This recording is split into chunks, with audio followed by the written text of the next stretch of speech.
الحمد لله رب العالمين والعاقبة للمتقين والصلاة والسلام على سيد الأنبياء والمرسلين وعلى آله وأصحابه الطيبين الطاهرين أما بعد فأعوذ بالله من الشيطان الرجيم بسم الله الرحمن الرحيم رب اجعلني مقيم الصلاة ومن ذريتي ربنا وتقبل دعاء صدق الله العظيم غوث اعظم بمنے بے سرو ساما مددے قبلہ دین مددے کعبہ ایمان مددے انتظار کرم تست منے عینی را اے خدا جو خدا بینو خدا دا مددے بگردہ بے بلا افتاد کشتی ضعیفانو شکستہ رات و پشتی بحق کے خواجہ عثمان ہارون مدد کن یا معین الدین چشتی مدد کن یا معین الدین چشتی مدد کن یا معین الدین چشتی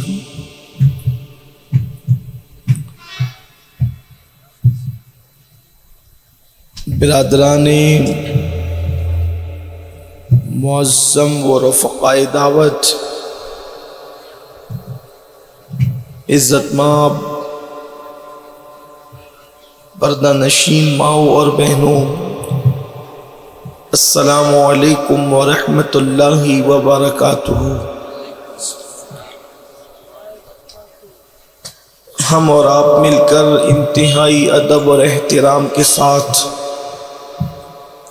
ہم سب کے آقا مولا خاتم النبیین قائد المرسلین سید العالمین طہ و یاسین حضور احمد مجتبی محمد الرسول اللہ صلی اللہ تبارک و تعالی علیہ وآلہ وصحبہ وبارک وسلم کی بارگاہ اقدس و انور میں میرے ساتھ مل کر پڑھیں الصلاۃ والسلام علیک یا رسول اللہ، الصلاۃ والسلام علیک یا نبی اللہ، الصلاۃ والسلام علیک یا حبیب اللہ، وعلی آلک واصحابک یا نور اللہ، صلی اللہ تعالی علیہ وسلم۔ وہ سوئے لالا زار پھرتے ہیں، تیرے دن اے بہار پھرتے ہیں، جو تیرے در سے یار پھرتے ہیں، در بدر یوں ہی خوار پھرتے ہیں۔ اس گلی کا گدا ہوں میں جس میں مانگتے تاجدار پھرتے ہیں۔ پھول کیا دیکھو میری آنکھوں میں، دشت طیبہ کے خار پھرتے ہیں۔ جان ہے جان کیا نظر آئے، کیوں عدو گرد غار پھرتے ہیں۔ اور یا رسول اللہ رکھیے جیسے ہیں خانہ زاد ہیں ہم، مول کے عیب دار پھرتے ہیں۔ اور کوئی کیوں پوچھے تیری بات رضا، تجھ سے کتے ہزار پھرتے ہیں۔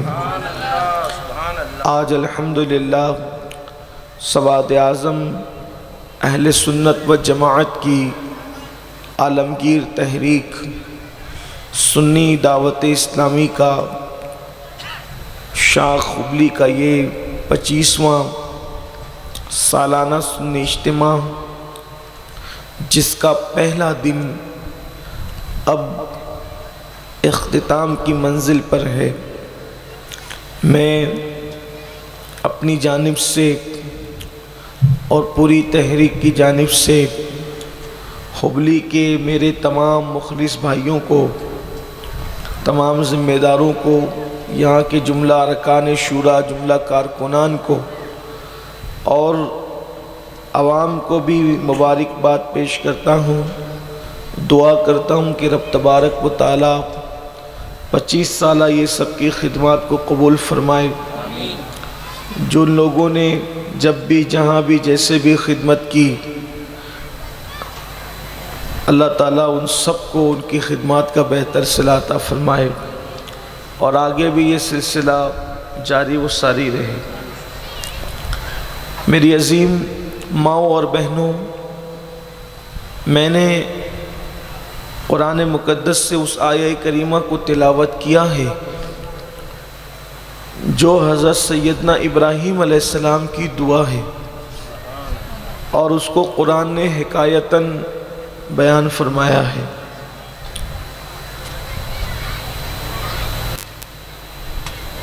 آج پورے ملک ہندوستان نہیں بلکہ پوری دنیا کا حال یہ ہے کہ پوری دنیا کے اندر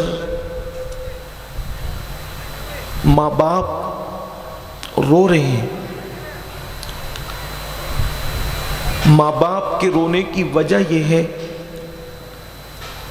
کہ کسی کا بیٹا شرابی ہو گیا ہے، کسی کا بیٹا جوا کھیل رہا ہے، کسی کا بیٹا بڑھاپے میں ماں باپ کو چھوڑ کے بھاگ گیا ہے، کسی کا بیٹا چوری کر کے یا کسی کا مرڈر کر کے جیل میں پڑا ہوا ہے، کسی کا بیٹا ماں باپ کو بھیک مانگنے پہ مجبور کر رہا ہے، کسی کا بیٹا شادی ہونے کے بعد اپنی بیوی کے ساتھ اس کے سسرال میں رہنے لگا ہے۔ یعنی کہ یہ ہر گھر کی کہانی ہے، کسی کے کم کسی کے زیادہ ماں باپ رو رہے ہیں، اور ان کے آنسو نہیں رک رہے ہیں، خون کے آنسو رو رہے ہیں۔ وہ چاہتے ہیں، مائیں چاہتی ہے کہ ان کو کوئی ایسا مسیحا مل جائے کہ ان کے درد کا مداوا ہو جائے، بہنیں چاہتی ہے کہ ہمارا کھویا ہوا بھائی ہمیں پھر سے واپس مل جائے، ماں باپ چاہتے ہیں ہمارا بچہ ہمیں پھر سے واپس مل جائے۔ وہ چوری چھوڑ دے، وہ بدکاری چھوڑ دے، وہ زناکاری چھوڑ دے، وہ تاش کے پتے چھوڑ دے، وہ برائی چھوڑ دے۔ اس طریقے کے ماں باپ کوشش کر رہے ہیں، ان کے لیے وہ وظیفے بھی کر رہے ہیں، لیکن سچ کہوں تو وظیفے بھی ان کے ناکام ہو گئے۔ اس کے لیے وہ لوگ منتیں بھی مانگ رہے ہیں، لیکن ان کی منتیں بھی اب کام نہیں آ رہی ہے ان کو۔ اس کے لیے وہ تعویذات مانگ رہے ہیں، لیکن تعویذات بھی اثر انداز نہیں ہو رہے ہیں۔ غرض کے اللہ اکبر، اب سوائے رونے کے ان کو کوئی چارہ نظر نہیں آتا، سوائے بے چینی کے ان ماں باپ کو کوئی چارہ نظر نہیں آتا۔ ان ماں باپ کی نیندیں حرام ہو گئی ہے، وہ نیند کی گولیاں کھا رہے ہیں، اس کے بعد بھی ان ماں باپ کو نیند نہیں آتی۔ وہ لوگ راتوں کو تکیے میں منہ چھپا چھپا کر رو رہے ہیں، لیکن اس کے باوجود بھی ان کو نیند نہیں آتی۔ اللہ اللہ، یہ بیٹوں کا حال ہے، اور بیٹیوں کا حال یہ ہے کہ بہت سارے ماں باپ کی بیٹیاں کسی سے لگ چکی ہے، کسی سے ناجائز رشتہ قائم کر چکی ہے۔ اب وہ کہتی ہے کہ میں فلاں ہی کے ساتھ شادی کروں گی، حالانکہ خاندانی معاملات بھی اتنے اچھے نہیں، کاروباری معاملات بھی لڑکے کے اچھے نہیں، بلکہ بعض مقامات پر تو حالات یہ ہیں کہ وہ لڑکے مسلمان بھی نہیں، اور بیٹی کو سمجھا رہے ہیں، اس کے پیر پکڑ رہے ہیں، اس کے ہاتھ جوڑ رہے ہیں، اس کی پیشانی کو چوم چوم کر اس کو خاندانی وجاہت کا، خاندانی عزت کا، خاندانی وقار کا واسطہ دے رہے ہیں، لیکن وہ بیٹی ماننے کو تیار نہیں ہے۔ گویا کہ بیٹیاں بھی ماں باپ کو خون کے آنسو رلا رہی ہیں، اور بیٹے بھی ماں باپ کو خون کے آنسو رلا رہے ہیں، لیکن اللہ اللہ، اب میرے پاس ان لوگوں کے لیے کوئی علاج تو نہیں رہا سوائے اتنا کہنے کے کہ اللہ اگر کرم فرما دے تو آپ کی بگڑی بن جائے۔ یعنی کسی صاحب دل کی دعائی اب آپ کا معاملہ سنوار سکتی ہے، لیکن جو ہو چکا وہ تو ہو چکا۔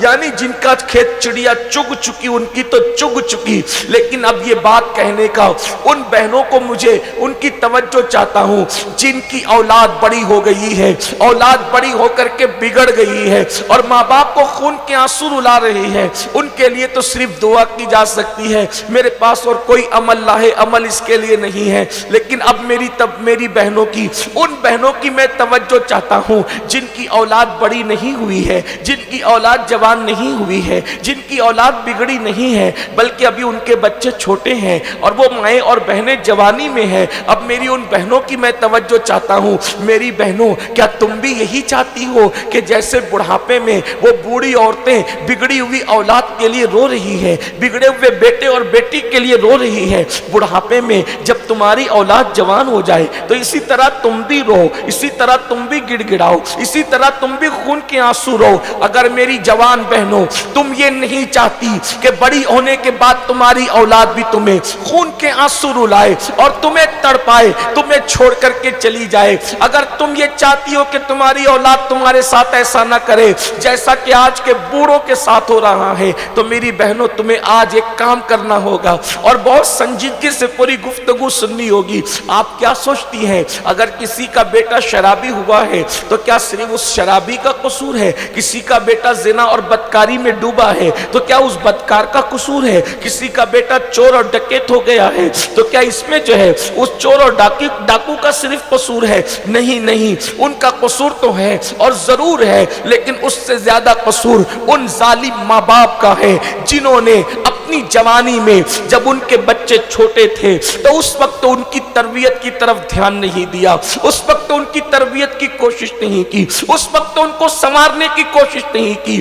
باپ پورا دن کاروبار پر رہا اور کام کرتا رہا اور پیسے کماتا رہا، اور جب شام کو آتا تھا تو ٹی وی کھول کر کے بیٹھ جاتا تھا یا اپنے دوستوں میں گپے شپے کرنے بیٹھ جاتا تھا، گپ شپ لگانے بیٹھ جاتا تھا، اور ماں پورا دن کچن میں گزار دیتی تھی اور رشتہ داروں میں صرف کر دیتی تھی، اپنے بچوں کی تربیت کی طرف دھیان نہیں دیا، اپنے بچوں کی تربیت کی طرف توجہ نہیں دی۔ تو آج وہ بوڑھی مائیں اور بوڑھے باپ خون کے آنسو رو رہے ہیں۔ اے خاتون جنت کی کنیزوں، ابھی پالا تمہارے ہاتھ میں ہے، ابھی موقع تمہارے ہاتھ میں ہے کہ تمہارے بچے چھوٹے ہیں، اب تم اس منزل سے بچنا چاہتی ہو تو میرا یہ مشورہ ہے، سنی دعوت اسلامی کے حبلی کے اجتماع کے اندر یہ مشورہ ہے کہ میری بہنوں اگر تم اس نقصان سے بچنا چاہتی ہو تو اپنے بچوں کی صحیح تربیت کرو، اپنے بچوں کی اچھی تربیت کرو۔ اور آج تربیت کس طریقے سے کرنا چاہیے، ایک ماں کون سا رول پلے کر سکتی ہے، ایک ماں اپنے بچے کو کیسے سنوار سکتی ہے، اچھی طرح یاد رکھنا، ماں اگر چاہے تو بچہ ولی اور قطب اور ابدال بھی ہو سکتا ہے، اور ماں اگر چاہے تو اللہ اکبر بچہ چور ڈاکو اور لٹیرا بھی بن سکتا ہے، یہ ماں کے ہاتھ میں ہے۔ کسی شاعرہ نے کہا تھا کہ اللہ اللہ، اور بہت خوب کہا تھا، بلکہ کسی شاعر ہی نے کہا تھا کہ آج بھی ہو سکتا ہے عیسیٰ کا پرتو پیدا،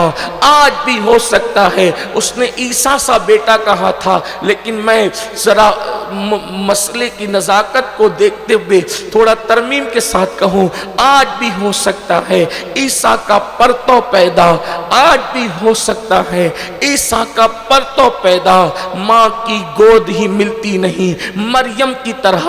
اگر آج بھی ماں کی گود مریم کی طرح ہو جائے تو عیسیٰ تو پیدا نہیں ہو سکتا، لیکن کردار عیسیٰ لے کر کے بیٹا ضرور پیدا ہو سکتا ہے۔ اگر آج بھی ماں فاطمۃ الزہرا کی گود کی طرح محفوظ ہو جائے تو بیٹا اللہ اللہ حسین نہیں تو غلام حسین بن کر کے ضرور پیدا ہو سکتا ہے۔ اگر آج بھی ماں کی گود ماہ نور فاطمہ کی طرح ہو جائے تو بیٹا معین الدین غریب نواز کا غلام سچا ماں باپ کا وفادار پیدا ہو سکتا ہے۔ اگر آج بھی ماں کی گود ام الخیر فاطمہ کی طرح ہو جائے تو آج بھی بیٹا غوث اعظم شیخ عبد القادر جیلانی کا غلام پیدا ہو سکتا ہے۔ اے خاتون جنت کی کنیزوں، اگر آگے خون کے آنسو رونے سے بچنا ہے تو اپنے بچوں کی تربیت کا پلان کرنا ہوگا، اپنے اپنے بچوں کی تربیت کا منصوبہ بنانا ہوگا، اور اپنے بچوں کی تربیت کیسے کی جائے گی اس کو اچھی طرح یاد رکھنا۔ دیکھو ماں ایک زمین کی طرح ہوتی ہے، ماں کا کردار زمین کی طرح ہے۔ اللہ اللہ، آپ نے کبھی نہیں دیکھا ہوگا کہ زمین خراب ہو تو اس خراب زمین میں کبھی اچھی فصل آ جائے۔ یہ بات یاد رکھنا، اگر ماں گانے سنے گی اور ماں گانے گنگنائے گی تو بیٹا کبھی نیک اور متقی نہیں ہو سکتا۔ ماں اگر مردوں سے بے پردہ گفتگو کرے گی، مردوں سے بے پردہ بات چیت کرے گی، فون پر لمبی لمبی گفتگو اجنبی مردوں کے ساتھ کرتی رہے گی تو بیٹا کبھی بھی نیک اور پرہیزگار نہیں ہو سکتا۔ ماں اگر اپنے شوہر سے جھگڑا کرے گی، یعنی ماں باپ میں جھگڑا ہوگا تو اولاد کبھی بھی جو ہے وہ شریف نہیں ہوں گے۔ ماں باپ کو جھگڑا کرتے دیکھ کر اولاد بھی جھگڑا کرے گی۔ میری بہنوں یاد رکھنا، اگر تم صدقہ نہیں کرو گی تو تمہاری اولاد اللہ کی راہ میں دینے والی نہیں بنے گی بلکہ وہ لوٹنے والی بنے گی۔ اے میری بہنوں، اگر تم گالی دو گی تو تمہاری اولاد تم کو سن کر کے گالیاں دے گی۔ اگر تم سیریل میں زنا کے مناظر دیکھو گی تو تمہاری اولاد بھی وہ زنا کے مناظر بچپنے میں دیکھ کر جوان ہو کر کے پھر وہ بھی بدکاری کرتے نظر آئیں گے۔ اے خاتون جنت کی کنیزوں، آج اگر بیٹیاں کسی غیر کا ہاتھ پکڑ کر کے بھاگ رہی ہے تو کس نے کوچنگ کی تمہاری بچیوں کی بھاگنے کے لیے؟ کس نے ذہنی تربیت کی تمہاری بچیوں کی بھاگنے کے لیے؟ تمہاری بچیوں کو آوارہ پن پہ کس نے ابھارا؟ یقیناً تمہارے گھر کوئی آیا تو نہیں، کوئی سمجھانے کے لیے تو نہیں آیا، کوئی بگاڑنے کے لیے نہیں آیا، کوئی بدکاری پہ اکسانے کے لیے نہیں آیا، پھر آخر کون سی چیز تھی؟ تو یہ بات یاد رکھنا، اولاد کو بگاڑنے میں اس وقت جو سیریل رول ادا کر رہے ہیں اتنے زہریلے ہیں یہ سیریل، یہ دیکھنے میں تو بظاہر بہت دلچسپ ہے لیکن یہ ہمارے گھروں کو آگ لگا رہے ہیں، ہمارے گھروں کو تباہ کر رہے ہیں، ہمارے گھروں کو برباد کر رہے ہیں۔ اے خاتون جنت کی کنیزوں، ایک نرم پہلو تمہارے دل و دماغ میں ڈال دیا گیا، یہ سیریل تو گھریلو سیریل ہے، اس میں تو گھریلو کہانی بتائی جاتی ہے۔ پھر اس کے بعد کچھ لوگ کہتے ہیں یہ تو پاکستانی سیریل ہے، یہ تو فلاں ملک کے سیریل ہے، اس میں تو اسلام بھی بتایا جاتا ہے۔ سن لو، ہمیں سیریلوں سے اسلام سیکھنے کی ضرورت نہیں، ہمیں سیریلوں سے دین سیکھنے کی ضرورت نہیں۔ دین سکھائیں گے وہ لوگ جو نچنیے ہیں، دین سکھائیں گے وہ لوگ جو گویے ہیں، دین سکھائیں گے وہ لوگ جو اسکرین پر آ کر کے زنا کرتے ہیں۔ ہمیں سیریلوں سے دین سیکھنے کی ضرورت نہیں، ہمیں دین سکھانے کے لیے محمد الرسول اللہ کی ذات کافی ہے، ہمیں دین سکھانے کے لیے اصحاب مصطفیٰ کی ذات کافی ہے، ہمیں دین سکھانے کے لیے اہل بیت کی ذات کافی ہے، ہمیں دین سکھانے کے لیے غوث و خواجہ کی ذات کافی ہے، ہمیں دین سکھانے کے لیے صوفیاء کی ذات کافی ہے۔ ہم سیریل سے دین سیکھ رہے ہیں۔ یا اللہ اکبر، بزرگان چشت اہل بہشت میں بابا فرید الدین گنج شکر اس ہستی کا نام ہے۔ اللہ اکبر، چشتیت کی تاریخ مکمل نہیں ہوتی جب تک کہ بابا صاحب کا نام نہ آ جائے، ان کی خدمات نہ آ جائے۔ یہ بابا فرید الدین گنج شکر ہے جس نے آفتاب میں چشت میں دو ایسے شیر پیدا کیے ہیں یا دو ایسے آفتاب جگمگائے ہیں، ایک بابا نظام الدین اولیاء اور ایک سرکار صابر کلیر جس نے سلسلہ چشتیہ کو 4 چاند لگا دیے ہیں۔ وہی بابا فرید الدین گنج شکر رحمت اللہ علیہ کی جوانی ہے، اور جوانی میں آپ کو خیال آیا ہے کہ میں نے کسی پیر کو تلاش کرنا ہے اور پیر کے ہاتھ پر بیعت کرنا ہے۔ آپ جانتی ہیں پیری مریدی کا سلسلہ اب بھی چل رہا ہے، آپ بھی کسی سے مرید ہوں گے یا مرید ہونے کا ذہن ہوگا، اگر ہے تو میری گزارش ہے کہ آپ میرے بعد مغرب کے بعد شیخ طریقت حضور امیر سنی دعوت اسلامی تشریف لائیں تو آپ مرید ہو سکتی ہیں۔ بہرحال ایک ضمنی بات میں نے کی تو اللہ اکبر، بابا فرید الدین گنج شکر کو بھی پیر ڈھونڈنے کا ایک شوق تھا کہ کوئی اچھا سا پیر مل جائے، اس لیے کہ یاد رکھنا اگر پیر اچھا مل جاتا ہے تو انسان جلدی اللہ تک پہنچ جاتا ہے، خدا کا قرب حاصل کر لیتا ہے، عبادتیں محفوظ ہو جاتی ہیں، عبادتیں کی لذتیں دوبالا ہو جاتی ہے، بلکہ عبادتوں کی لذتیں وہ بڑھتی چلی جاتی ہے، روحانی ترقی ہوتی ہے اچھے پیر کی وجہ سے۔ تو اس وقت لوگ جو ہے پیر ڈھونڈا کرتے تھے اور ڈھونڈ کر کے مرید ہوا کرتے تھے۔ اللہ اکبر، بابا فرید الدین گنج شکر کی جوانی ہے اور جوانی کی بھی شروعات ہے۔ اللہ اکبر، بابا صاحب رحمت اللہ اللہ تعالی علیہ پیر ڈھونڈتے ڈھونڈتے جو ہے حضرت سیدنا شیخ شہاب الدین عمر سہروردی کی خانقاہ میں پہنچے. اللہ اللہ، جب شیخ شہاب الدین عمر سہروردی کی خانقاہ میں پہنچے تو وہاں پر پہنچنے کے بعد اس وقت خانقاہ میں قدم رکھا جب لوگ کھانے کے لیے دسترخوان پر بیٹھ رہے تھے. بابا صاحب کو ایک نظر میں حضرت شیخ شہاب الدین عمر سہروردی نے دیکھا. بہت بڑے بزرگ ہے شیخ شہاب الدین عمر سہروردی، غوث پاک مرشد کے ڈائریکٹ شاگرد ہیں اور خلیفہ بھی ہیں، اور ان کی خانقاہ کے اندر بابا صاحب پہنچے مرید ہونے کے لیے. دسترخوان لگ چکا تھا. ایک نظر میں بابا صاحب کو دیکھا، پہچان گئے، اس لیے کہ صاحب نظر کے لیے انسان کو پہچاننا کوئی مشکل نہیں ہوتا. انہوں نے پہچان لیا کوئی معمولی جوان نہیں ہے، لیکن چونکہ دسترخوان لگ چکا تھا اشارہ کیا، بیٹھ گئے. بیٹھنے کے بعد بڑے بڑے علماء، بڑے بڑے فضلاء، بڑے بڑے دانشور حضرت سرکار شہاب الدین عمر سہروردی کے دسترخوان پہ بیٹھے تھے. سب کے ہاتھ دھلائے جا رہے تھے. اللہ اکبر.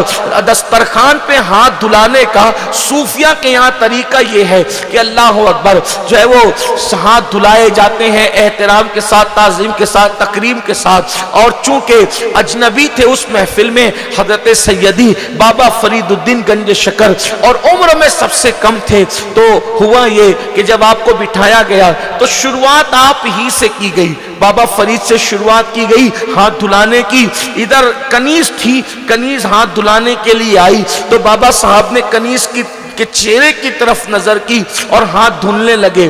اور کنیز پانی ڈالتی گئی، ہاتھ دھلتے گئے، پانی ڈالتی گئی، ہاتھ دھلتے گئے. ایک لوٹا پانی ختم، دوسرا لوٹا پانی ختم، تیسرا لوٹا پانی ختم. لوٹے پہ لوٹا ختم ہوتا جا رہا ہے اور سب لوگ انہی کو متوجہ ہو کر دیکھ رہے ہیں. بعض لوگ گھور کے دیکھ رہے ہیں، بعض لوگ ایک دوسرے کو کونی کا اشارہ کر رہے ہیں، بعض کنکھیوں کا اشارہ کر رہے ہیں. ان جناب کو دیکھو، ہاتھ دھونے کی اوقات نہیں، ہاتھ دھونے کی حیثیت نہیں، ہاتھ دھونے کا سنت طریقہ معلوم نہیں، اور اتنے بڑے پیر شہاب الدین عمر سہروردی سے مرید ہونے کے لیے چلے آئیے جناب. اور اس کے بعد بابا صاحب دیر تک ہاتھ دھوتے رہے، دھوتے رہے، دھوتے رہے. حضرت شیخ شہاب الدین عمر سہروردی بھی کبھی توجہ کرتے، کبھی آنکھیں جو ہے وہ کسی اور طرف پھیر لیتے، کبھی توجہ کرتے، کبھی آنکھیں کسی اور طرف پھیر لیتے. چونکہ بیٹھنے والے اس منزل کے نہ تھے، شیخ شہاب الدین سمجھ رہے تھے معاملہ کیا ہے اور بات کیا ہے اور حالات کیا ہے.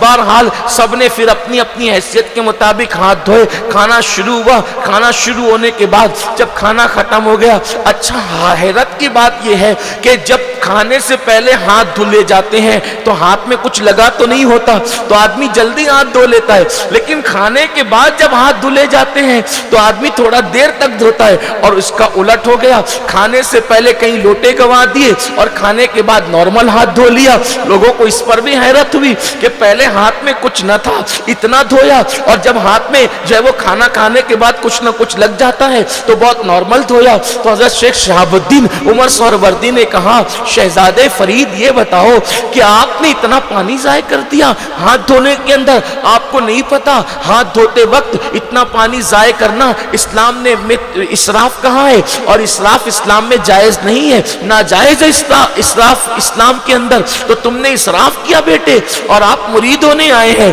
تو بابا صاحب نے جیسے ہی سنا شیخ شہاب الدین عمر سہروردی کا سوال، چونکہ شیخ صاحب جانتے تھے کیا ہے، لیکن وہ بیٹھے ہوئے جو محترس تھے اور ان کے دل و دماغ میں کچھ چل رہا تھا، ان کا ذہن صاف کرنا چاہتے تھے، اس لیے کہ بدگمانی سے ان کو بچانا تھا. اور بدگمانی حرام ہے، اور حرام گناہ کبیرہ ہے بدگمانی. اللہ اکبر. جیسے ہی بابا صاحب سے سوال ہوا، تم نے اتنا پانی کیوں ضائع کر دیا؟ تو بابا صاحب فرماتے ہیں، حضور اگر گستاخی معاف ہو تو ایک بات عرض کروں. جیسے ہی آپ کی کنیز ہاتھ دھلانے کے لیے آئی اور اس کی پیشانی پر میری نظر پڑی، اس کی پیشانی پر میری نظر پڑی، تو اس کی پیشانی پر جہنمی لکھا ہوا تھا، اس کی تقدیر میں جہنمی لکھا ہوا تھا.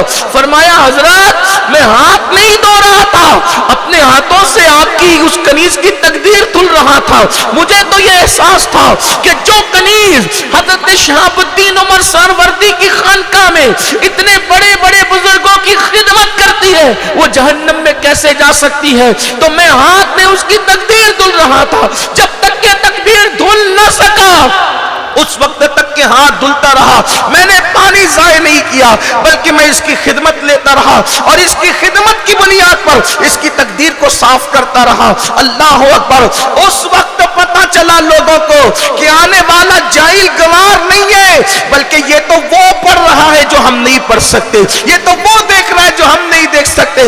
اس وقت حضرت شہاب الدین صاحب عمر سہروردی نے فرمایا, جو مرید ہونے سے پہلے یہ مقام رکھتا ہو, جس کو مرید ہونے سے پہلے یہ مقام مل گیا ہو, اس کا حصہ میرے پاس نہیں ہے, بلکہ میرے بھائی قطب الدین بختیار کاکی کے پاس ہے, تمہیں وہاں جانا چاہیے. اللہ اکبر. لیکن کسی نے دھیرے سے پوچھا, فرید مسعود یہ بتا کہ مرید ہونے سے پہلے آخر کون تیرا مرشد ہے جس نے تجھے اس مقام پر پہنچا دیا؟ تو بابا فرید فرماتے ہیں, جس نے مجھے اس مقام پر پہنچایا اس مرشد کو میری امی جان کہا جاتا ہے. میری ماں نے مجھے تربیت کر کے یہاں تک پہنچایا, میری ماں نے میرے پیٹ میں کبھی لقمہ حرام آنے نہیں دیا, میری ماں نے میرے پیٹ میں کبھی ڈاؤٹ فل مشتبہ لقمہ آنے نہیں دیا. آپ سے پوچھنا چاہتا ہوں بہنوں, پتہ چلا جب تک کہ ماں نیک نہ ہو اس وقت تک اولاد کو نیک دیکھنے کا تصور ایک محض خواب ہے, خواب. جو ماں خود نمازی نہ ہو وہ ماں اپنی اولاد کو نمازی نہیں بنا سکتی. آج ماؤں کو سیریل کا وقت, آج ماؤں کو بیٹھ کر غیبت کرنے کا وقت, آج ماؤں کو فضول باتیں کرنے کا وقت, آج ماؤں کو آوارہ گردی کرنے کا وقت, آج ماؤں کو زیور اور پتہ نہیں کیا کیا کے شوق. اللہ اکبر. کیا وہی شوق نماز کا بھی ہے جو شوق زیور کا ہے؟ ہر شادی میں نئے کپڑوں کا جو شوق ہے وہی شوق نماز کا بھی ہے. سن لو, اللہ کے رسول صلی اللہ علیہ وآلہ وسلم نے ارشاد فرمایا, فقی ابو اللہ سمرقندی اپنی کتاب میں لکھتے ہیں, اللہ کے غیب داں نبی صلی اللہ علیہ وآلہ وسلم ارشاد فرماتے ہیں کہ جہنم میں ایک وادی ہے, جہنم میں ایک طبقہ ہے, اور اس وادی کا حال یہ ہے کہ دن میں 5 مرتبہ جہنم بھی اس وادی سے پناہ مانگتا ہے. جہنم کے اس وادی اور طبقے سے جہنم بھی ایک دن میں 5 مرتبہ پناہ مانگتا ہے. اور میرے آقا علیہ السلام نے اصحاب سے فرمایا, اور اس وادی کی حرارت تپش کا عالم یہ ہے, اگر اس میں پہاڑوں کو ڈال دیا جائے تو پہاڑ بھی پگھل جائیں. اللہ اکبر. ذرا غور فرمائیں, جہنم میں ایک وادی ہے, اس وادی سے جہنم بھی ایک دن میں 5 بار پناہ مانگتا ہے, اور اس کی حرارت اور تپش اور گرمی کا عالم یہ ہے کہ اگر اس میں پہاڑ ڈال دیے جائیں تو پہاڑ بھی پگھل جائیں. تو صحابہ کرام نے حیران ہو کر پوچھا, یا رسول اللہ صلی اللہ علیہ وآلہ وسلم, ہمارے ماں باپ آپ پہ قربان, حضور یہ بتائیں کہ جس وادی سے ایک دن میں 5 مرتبہ جہنم بھی پناہ مانگتا ہو اور جس میں پہاڑ بھی پگھل جائیں گے, وہ وادی کس کے لیے تیار کی گئی ہے؟ تو میرے آقا صلی اللہ علیہ وآلہ وسلم نے فرمایا, وہ وادی 2 لوگوں کے لیے تیار کی گئی ہے. نمبر 1, اس وادی میں بے نمازی ڈالے جائیں گے اور اس وادی میں حرام کھانے والے ڈالے جائیں گے. آپ سے پوچھنا چاہتا ہوں میری بہنوں, اپنے بچوں کو بے نمازی بنا کر کے کیا اس وادی میں تم ڈلوانا چاہتی ہو؟ اگر ہاتھ ان کا اگربتی کے چٹکے سے جل جائے تو تم خود رونے لگتی ہو. اے ماں, تو کتنی ظالم ہو گئی کہ تو اپنے بچے کو اگربتی کا چٹکا دیکھنا نہیں چاہتی, اور بے نمازی بنا کر تو اس کو اس وادی کا مستحق بنا رہی ہے جس وادی میں پہاڑ بھی پگھلنے والے ہیں, جس وادی سے دن میں 5 مرتبہ جہنم بھی پناہ مانگتا ہے. اے ماں, تیری ممتا کہاں چلی گئی؟ اے ماں, تیری ممتا کہاں کھو گئی؟ اے ماں, تیری ممتا کہاں سو گئی؟ ممتا صرف جو ہے بچے کو لوری دینے کا نام نہیں, ممتا صرف بچے کو چولہا دینے کا نام نہیں, ممتا صرف بچے کو مٹھائیاں کھلانے کا نام نہیں, ممتا صرف بچے کو اچھے کپڑے پہنانے کا نام نہیں, ممتا صرف بچے کو اچھے اسکول میں بھیجنے کا نام نہیں. اے میری بہن, اپنے بچے کی دنیا کی فکر کرنے والی, اے ممتا میں مشہور ماں, اپنے بچے کی آخرت کی فکر کر.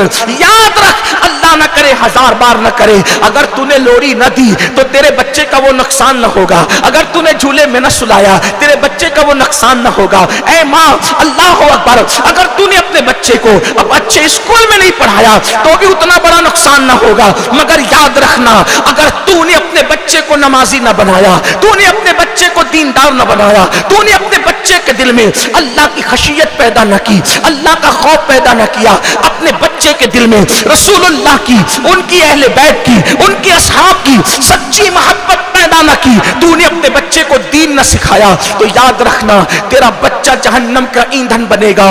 اے ماں, تیری ممتا کا واسطہ دے کر تجھے کہا جاتا ہے, اے خاتون جنت کی کنیزوں, اگر بچہ آگ کی طرف بڑھ رہا ہو تو ماں نماز چھوڑ کر, ماں سارے کام چھوڑ کر بچے کو بچانے کے لیے آگ سے دوڑ پڑتی ہے. آپ کے بچے تو نماز چھوڑ کر کے, دین کو چھوڑ کر کے, دینی تہذیب کو چھوڑ کر کے, دینی اقدار کو چھوڑ کر کے, دینی تہذیب اور تمدن کو چھوڑ کر کے, قرآن و سنت کو چھوڑ کر کے اپنی طبیعت کے راستے پر جا رہے ہیں. تم ان کو بچانے کے لیے کیوں کوشش نہیں کرتی؟ یاد رکھنا آج کل کا حال تو یہ ہو گیا, پہلے ماں باپ مر جاتے تھے تو بچے یتیم ہو جاتے تھے, اب تو ماں باپ کے جیتے جی بچے یتیم ہو رہے ہیں. آپ کہیں گے کیسے یتیم ہو رہے ہیں؟ ہم کہتے اس لیے یتیم ہو رہے ہیں کہ پہلے ماں باپ نہیں ملتے تھے, مرنے کے بعد نہیں ملتے تھے, اب تو جیتے جی نہیں ملتے. باپ بھی گیم کھیل رہا ہے موبائل میں, ماں بھی گیم کھیل رہی ہے, باپ بھی موبائل لے کے بیٹھا ہے, ماں بھی موبائل لے کے بیٹھی ہے. اس بچے کی تربیت کون کرے؟ ماں باپ زندہ ہو کر اس کو فائدہ کیا ہے؟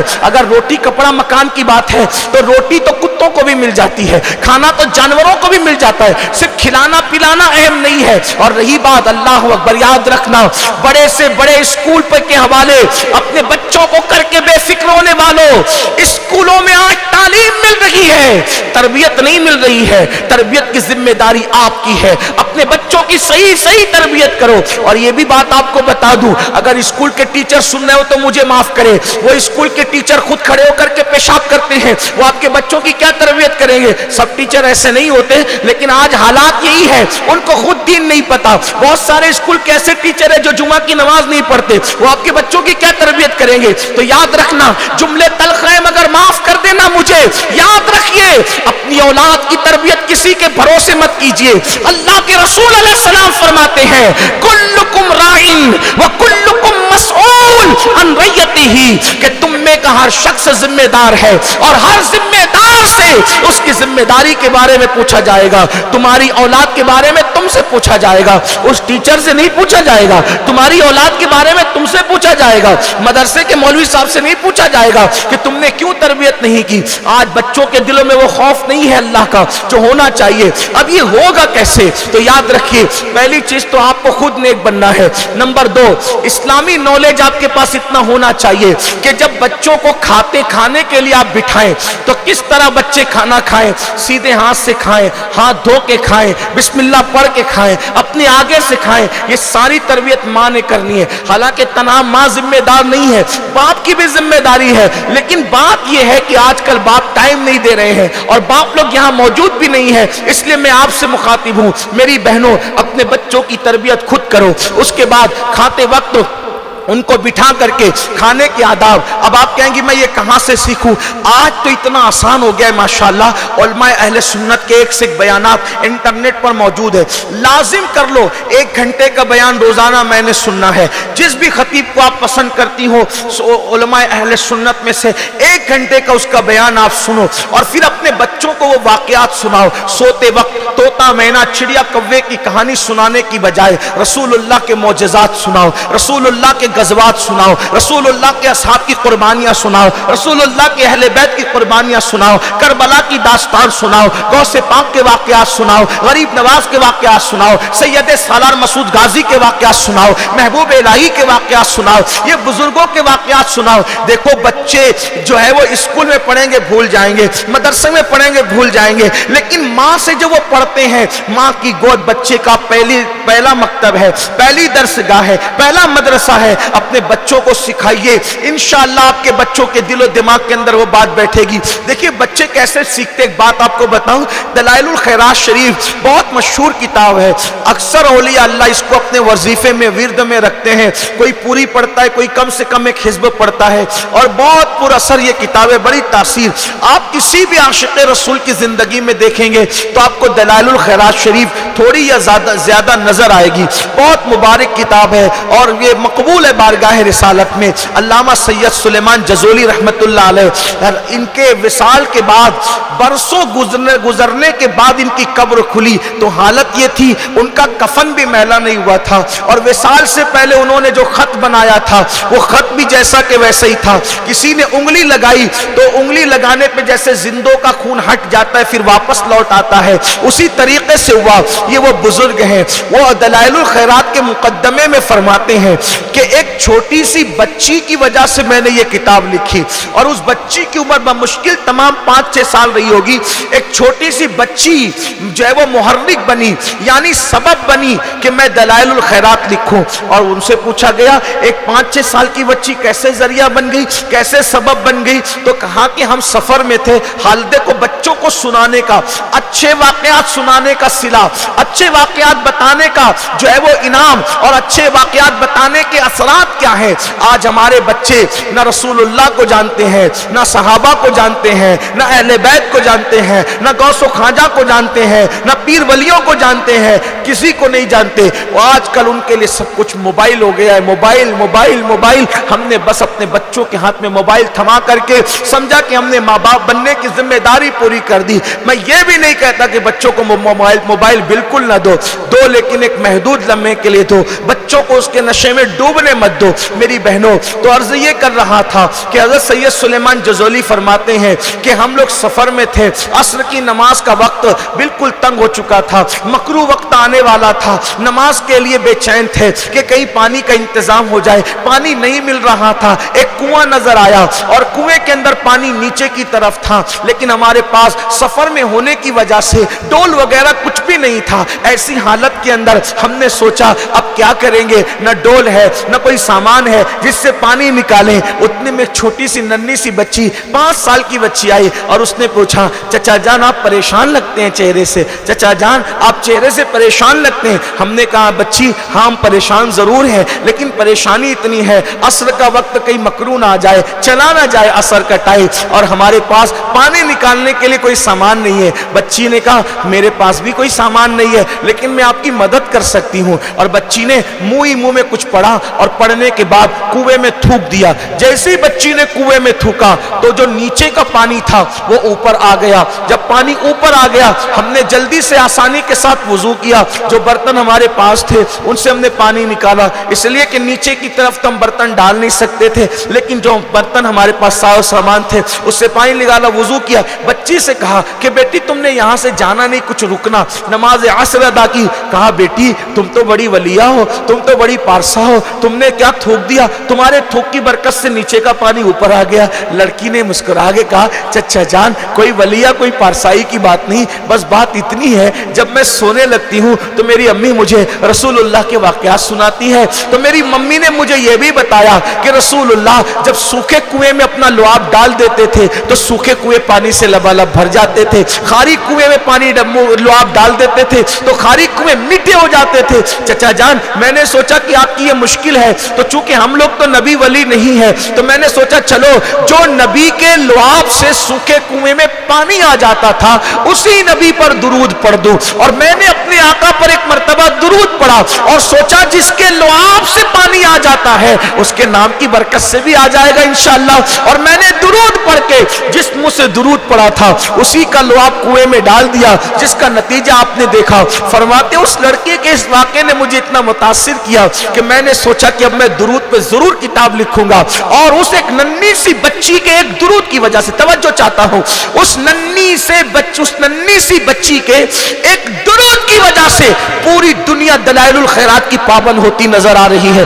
پوری دنیا میں دلائل الخیرات شریف پڑھی جا رہی ہے۔ اے خاتون جنت کی کنیزوں، ایک ننھی سی بچی کو واقعات سنانا، پوری دنیا کے اندر پوری دنیا کے ہاتھوں میں دلائل الخیرات جیسی کتاب آ رہی ہے، آپ اندازہ تو فرمائیں۔ اس لیے خدا کے لیے اپنے بچوں کو یہ واقعات سناؤ۔ اس کے بعد ایک اہم بات، اپنے بچوں کو بری صحبت سے بچاؤ، غلط صحبت میں بیٹھنے نہ دو، اور یاد رکھنا ابھی تو بچہ ہے، ابھی تو بیٹی ہے، ابھی تو بچی ہے، ابھی تو بچہ ہے، ابھی تو بچی ہے، ابھی تو بچہ ہے۔ یاد رکھیے بچپنے ہی میں تربیت کی جاتی ہے، جوان ہونے کے بعد تربیت نہیں کی جاتی، بڑا ہونے کے بعد تربیت نہیں کی جاتی۔ جب تک کہ پودا ہوتا ہے اس کو چاہے دائیں جھکا لو چاہے بائیں جھکا لو یا اس کو لکڑی لگا کر کے سیدھا کھڑا کر دو، لیکن ایک مرتبہ جب وہ ننھا سا پودا تناور درخت بن جاتا ہے اور اپنے اعتبار سے کدھر بھی جھک جاتا ہے، پھر دنیا کی کوئی طاقت اس تناور درخت کا رخ بدل نہیں سکتی۔ رخ بدلنے کا وقت ننھے سے پودے کے ٹائم ہوتا ہے جب اس کی ڈنٹھلیں نرم ہوتی ہے، جب اس کی ڈنٹھلیں نرم ہوتی ہے اس کو جھکایا بھی جا سکتا ہے، سیدھا کھڑا بھی کیا جا سکتا ہے بلا تمثیل۔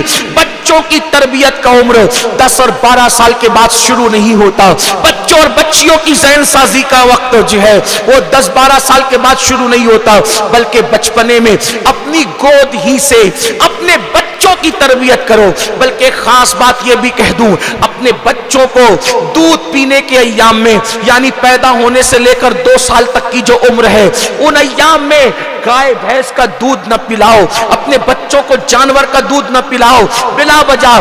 اگر اللہ نے سینے میں ان کی غذا رکھی ہے تو ماں پورا 2 سال کوشش کرے اپنے بچے کو دودھ پلائے، اس لیے کہ دودھ پلانے کی بھی اپنی ایک فضیلت ہے۔ سائنس تو یہ کہتی ہے جو عورتیں مکمل دودھ پلاتی اپنے بچوں کو وہ سینے کے کینسر سے محفوظ رہتی ہے۔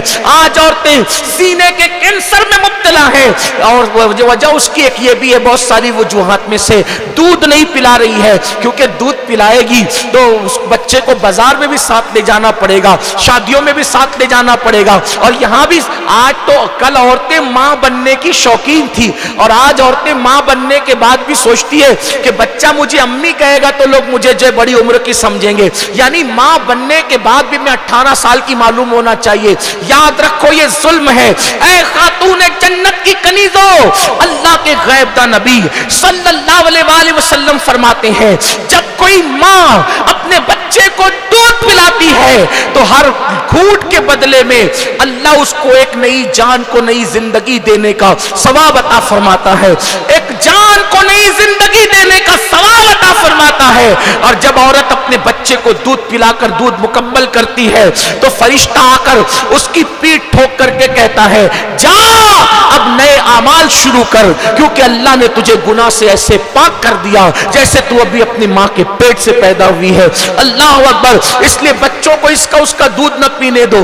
ہاں اگر کوئی بیماری ہو، واقعی کوئی مجبوری ہو، دودھ نہیں آتا ہو تو بات الگ ہے، لیکن اگر اللہ سینے میں غذا دے رہا ہے تو اپنا دودھ پلاؤ، اور دودھ پلاتے وقت کانوں میں ایئر فون نہیں ہونا چاہیے، دودھ پلاتے وقت نظر جو ہے وہ ٹی وی سیریل پر نہیں ہونا چاہیے، بلکہ جب دودھ پلاؤ تو درود شریف زبان پر ہو، جب دودھ پلاؤ نعت مصطفیٰ زبان پر ہو، جب دودھ پلاؤ ہو سکے کہ باوضو ہو، کوشش کرو باوضو رہو، اور باوضو نہیں رہ سکتی کم سے کم درود شریف پڑھو، درود شریف پڑھو، نعت شریف پڑھو۔ اس کے اثرات آپ کے بچوں پر ہوں گے اور آپ کے بچوں کو پوری زندگی انشاءاللہ اس کی برکتیں کام آئے گی۔ میری بہنوں ساتھ ہی ساتھ میری گزارش آپ سے یہ ہے کہ بچوں کو دادا دادی کا ادب بتاؤ، بچوں کو چچا چچی کا ادب بتاؤ، بچوں کو خالہ خالو کا ادب بتاؤ، بچوں کو ایک دوسرے کے ساتھ لڑائی جھگڑا مت کرنے دو، ان کے سامنے بچوں کے سامنے یاد رکھو ہر میاں بیوی میں جھگڑا ہوتا ہے، میں یہ نہیں کہتا کہ جھگڑا نہیں ہوتا، ہر میاں بیوی میں ہوتا ہے جھگڑا،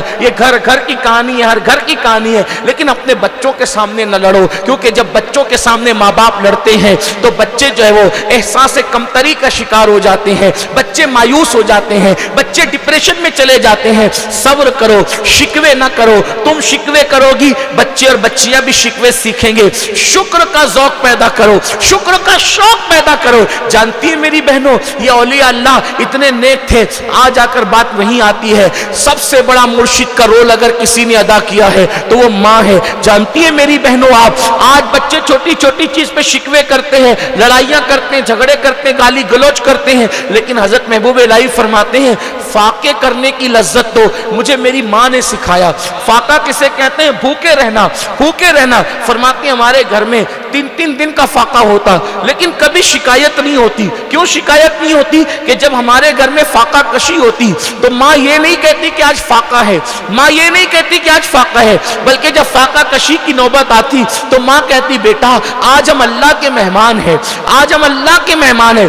تو ماں کا یہ جملہ اتنا لذیذ لگتا، کھانے میں وہ لذت نہیں آتی جو ماں کے اس خوبصورت جملے میں لذت آتی ہے کہ بیٹا آج ہم اللہ کے مہمان ہیں، اور جب کہیں دن تک گھر میں کھانا ہوتا تو دل چاہتا ماں یہ کب کہے گی کہ آج ہم اللہ کے مہمان ہیں. تو میں اپنی امی سے پوچھتا ہوں, امی یہ بتاؤ ہم اللہ کے مہمان کب بنیں گے, ہم اللہ کے مہمان کب بنیں گے. اے خاتون جنت کی کنیزوں, خدا کے لیے اگر آپ نے اپنے بچوں کی تربیت نہیں کی, یعنی ان میں اللہ کا خوف, نماز کی عادت, باوضو رہنے کی عادت, دین مذہب اور مسلک ان کو نہیں سکھایا, تو جیسے آج کی بوڑھی عورتیں اور بوڑھے مرد رو رہے ہیں اولاد بگڑنے کی وجہ سے, آپ بھی رو سکتی ہے.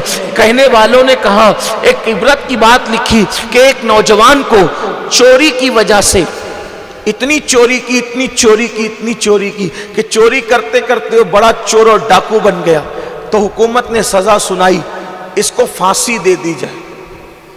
یہ اتنا بڑا چور بن گیا ہے کہ اس کے چور ہونے کی وجہ سے ملک کو خطرہ ہے, اس لیے اس کو پھانسی دے دو. جب پھانسی دیتے وقت تو اس کی آخری خواہش پوچھی گئی, آخری خواہش کیا ہے؟ اس نے کہا ماں سے ملنا چاہتا ہوں. لوگوں نے سوچا چور بڑا ہے لیکن ماں کا ادب کرتا ہوگا. ماں کو لایا گیا تو اس نے ماں کا کان نوچ لیا. تو لوگوں نے اس کو سرزنش کی, تانا دیا, بدبخت, مرتے وقت بھی ماں کو دکھ دے رہا ہے. کہا یہ میری پھانسی کا اگر کوئی ذمہ دار ہے تو یہ میری یہی ماں ہے. جب میں نے بچپن میں چھوٹی موٹی چوریاں کی تھی تو اس وقت میں اپنی ماں کی اسی کان میں آ کے کہتا تھا میں نے پیسے چرائے, میں نے سامان چرایا, میں نے یہ چرایا وہ چرایا. تو اس وقت میری ماں مجھے کہتی تھی جا لے جا کر کے چھپا دے. کاش اگر میری پہلی چوری پر میری ماں نے مجھے تماچا مار کر کے روک دیا ہوتا تو میں اتنا بڑا چور نہ بنتا. میری بہنوں, بچوں کی غلطیوں کو نظر انداز مت کرو. یہ سوچ کر کہ ابھی تو یہ بچہ ہے, گالی دے رہا ہے بچہ ہے, گانا گا رہا ہے بچہ ہے, ناچ رہا ہے بچہ ہے, نہیں بلکہ اسے روکو.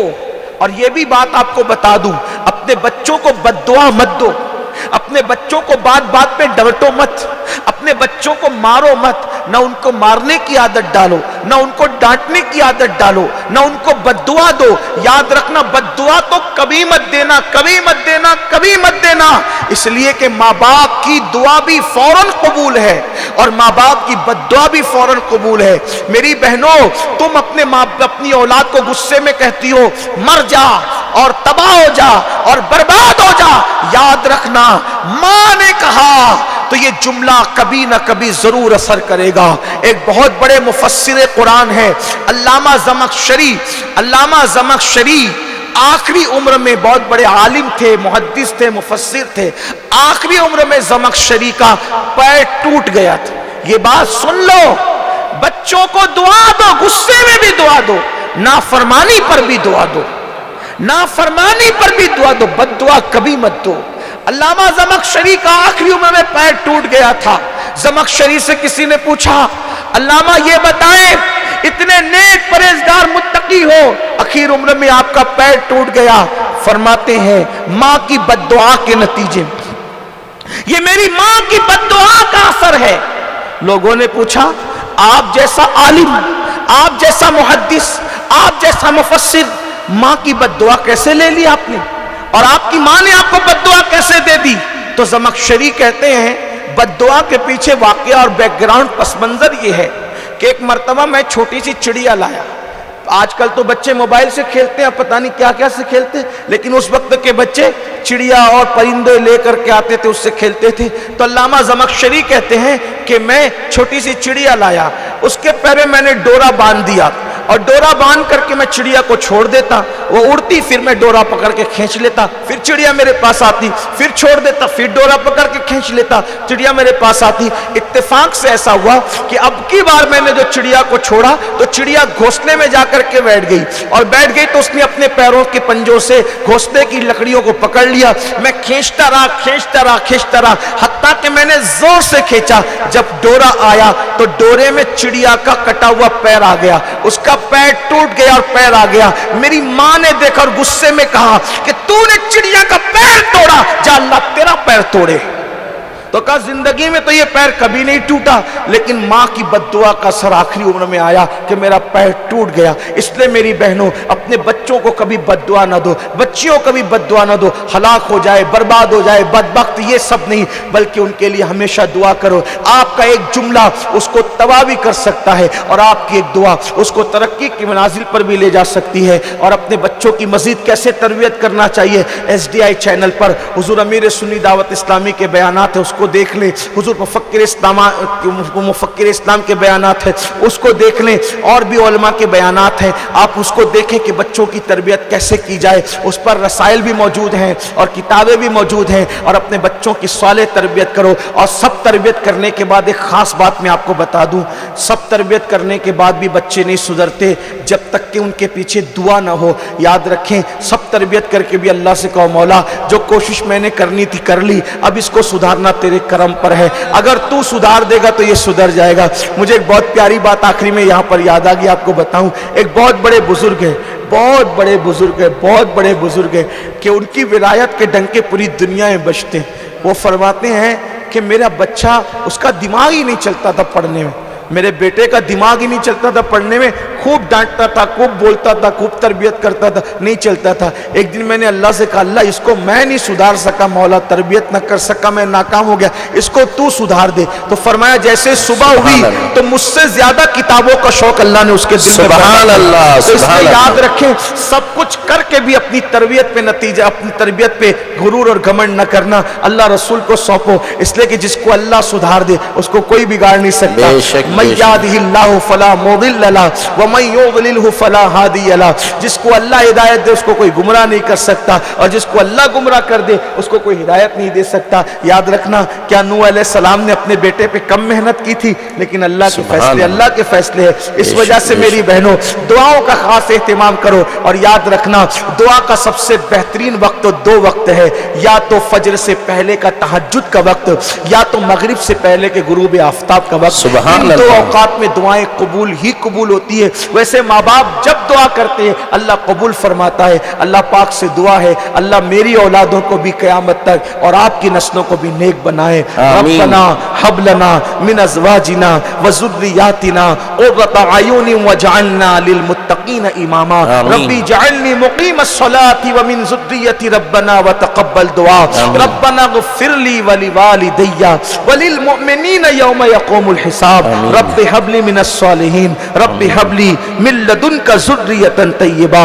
اللہ تعالی ہم سب کو عمل کی توفیق دے۔ گفتگو کے درمیان کوئی غلطی ہو تو اللہ پاک معاف فرمائے۔ آمین۔ استغفر اللہ ربی ان ربی لغفور الرحیم، استغفر اللہ ربی من کل ذنب واتوب الیہ۔ میری بہنوں غروب آفتاب کا وقت ہے، دعا کی قبولیت کا وقت ہے، آئیے ہم سب اللہ کی بارگاہ میں توبہ کر لیں، اللہ ہم سب کو معاف کر دے۔ اور آج سے عہد کرو کہ جاؤ گی تو نمازی بن کر کے جاؤ گی، آج کے بعد کوئی نماز نہیں چھوڑو گی، اور خاص طور پر صلی اللہ علیہ وآلہ وسلم، یہ مختصر درود شریف ہے، اس کو روزانہ 313 بار ضرور پڑھو گی۔ جو 313 بار درود شریف پڑھے گا اس کو دو فائدے ہیں، مرنے سے پہلے رسول اللہ کا دیدار ہوگا، اور مرنے سے پہلے جنت کے جس حصے میں رکھے جائیں گے جنت کا وہ حصہ بھی دکھا دیا جائے گا۔ تو صلی اللہ علیہ وسلم بہت مختصر درود ہے، صلی اللہ علیہ وسلم، صلی اللہ علیہ وسلم، صلی اللہ علیہ وسلم، مختصر درود 100 بار پڑھو تو 2 منٹ میں ہو جاتا ہے، 300 بار پڑھو گی تو 6 منٹ کے اندر ہو جائے گا۔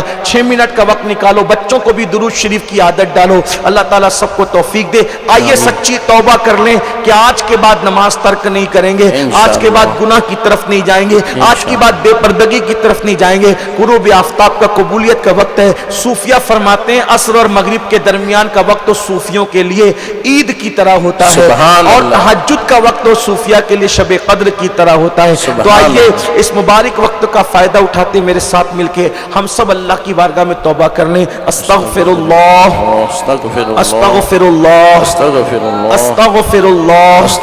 اللہ ربی من کل ذنب واتوب الیہ، استغفر اللہ الذی لا الہ الا هو الحی القیوم واتوب الیہ۔ السلام علیکم ورحمۃ اللہ وبرکاتہ۔